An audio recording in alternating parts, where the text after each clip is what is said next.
Hi, good morning mga kamami.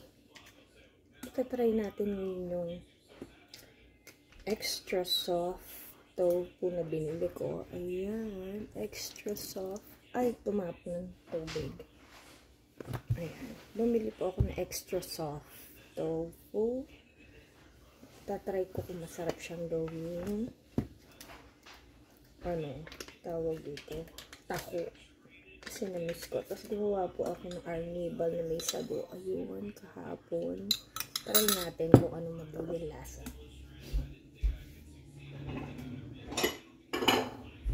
O, iinitin natin. O, ano lang tayo? Kuhit-kuhit. Ay, ito. Try natin to. Diba ganyan yung taho? Malambot siya, promise. Super soft. Try natin kung ano magiging lasa. Kung pwede na, syempre namimiss ko yung sa taho sa Pilipinas. Nga pala ako nakakain ng taho doon nung umuwi ako for 3 months. Kasi doon sa subdivision namin, walang naglalako. Hindi katulad doon sa San Rafael. Meron, araw-araw. Tsaka pag alam nung magtataho na nandyan ako, as in talagang tuwing umaga, mag-aantay. Ayan, so, try natin. Tapos lagyan natin ito.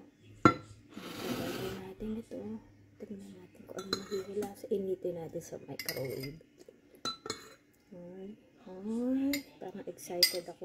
Bigla ako na-excite. Ayan, tingnan natin. Diba? 30 seconds. Tingnan natin kung okay ng 30 seconds.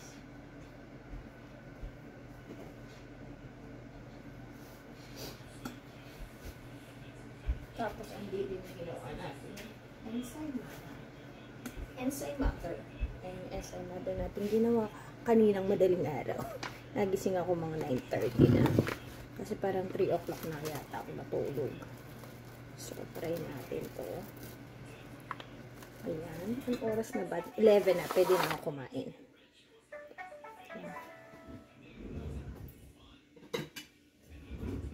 Yum. Maga po yung mata ko. Gawa ng allergy kagabi. Hindi ako matulog. Nangangati siya. Sobrang kate.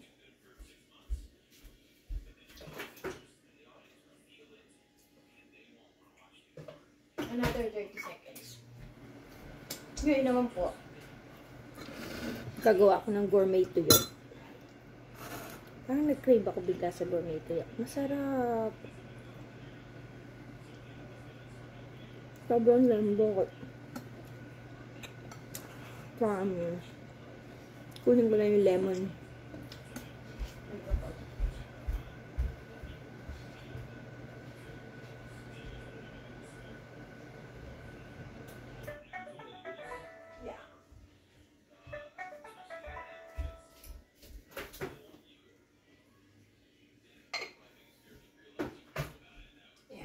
Lemon water.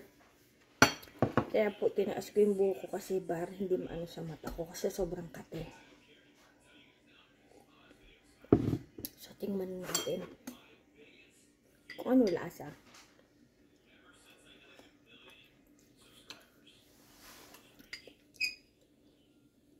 Pwede na. Oy, pwede na ha. Not bad. Hindi siya kasing lambot at kasing smooth nung taho sa atin. Pwede. Pwede na.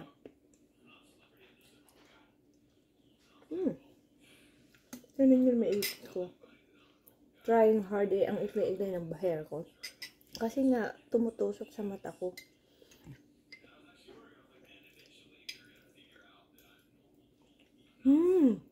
Ang sarap. Marami. O siya, sige na. Magluluto naman tayo ng gourmet tuyo. See you on my next vlog.